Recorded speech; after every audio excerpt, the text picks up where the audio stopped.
पक्षाला जे समोर येणारे आव्हान आहे ते पेलण्याची आम्ही क्षमता आहे आणि ज्या प्रकारे आपण सामोरं जाणार आहोत त्या प्रकारे आपण पक्ष वाढवण्याचा प्रयत्न करणं. आता ज्येष्ठांचं मार्गदर्शन हे फार महत्त्वाचं आहे, तसं साहेबांचं पण मार्गदर्शन राहील, त्याप्रमाणे आपण पुढची दिशा ठरवू. या सगळ्या आव्हानांमध्ये एक मोठं आव्हान म्हणजे पक्षाच्या गळतीचं आहे. ते कसं पेलणार आहात? पक्ष गळती कशी रोखणार आहात? पक्ष गळती ही आपण थांबवू शकत नाही, ज्याला जायचं तो जाणार आहे आणि जे आहे ते आता पक्षात एकनिष्ठ आहे, त्यांच्या सर्वांचं मार्गदर्शन करून आपण पक्षाची दिशा ठरवू. अनेक दिवसांपासून अनेक वर्षांपासून आपण शिवसेनेचं काम करत आहात.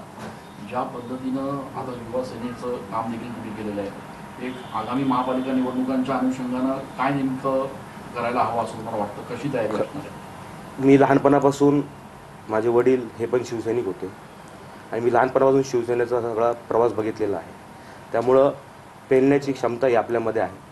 आणि युवा सेनेत पण आदित्य साहेबांच्या मार्गदर्शन असेल, वरुणजींच्या मार्गदर्शनाखाली आम्ही काम केलं आहे आणि आता राऊत साहेबांच्या, उद्धव साहेबांच्या मार्गदर्शनाखाली आणि सर्व ज्येष्ठांच्या मार्गदर्शनाखाली आपण हा पक्षवाढीचा एक अजेंडा, जे पक्ष सोडतील जातील त्यांचं काही विषय नाही, जे राहतील आणि जे नवीन येतील आपण त्यांच्या मार्गदर्शन करू आणि पक्ष वाढवू. भाऊ, आणखी पण काही लोक पक्ष सोडायच्या तयारीत असल्याच्या बातम्या येत आहेत. या सगळ्यांशी आपण चर्चा करणार आहात का? हो, काय नेमकी आपली स्ट्रॅटेजी? आजच आपल्या पदाची नियुक्ती झाली आहे. आता सर्वांचं मार्गदर्शन घेऊन आपण सर्वांची चर्चा करू.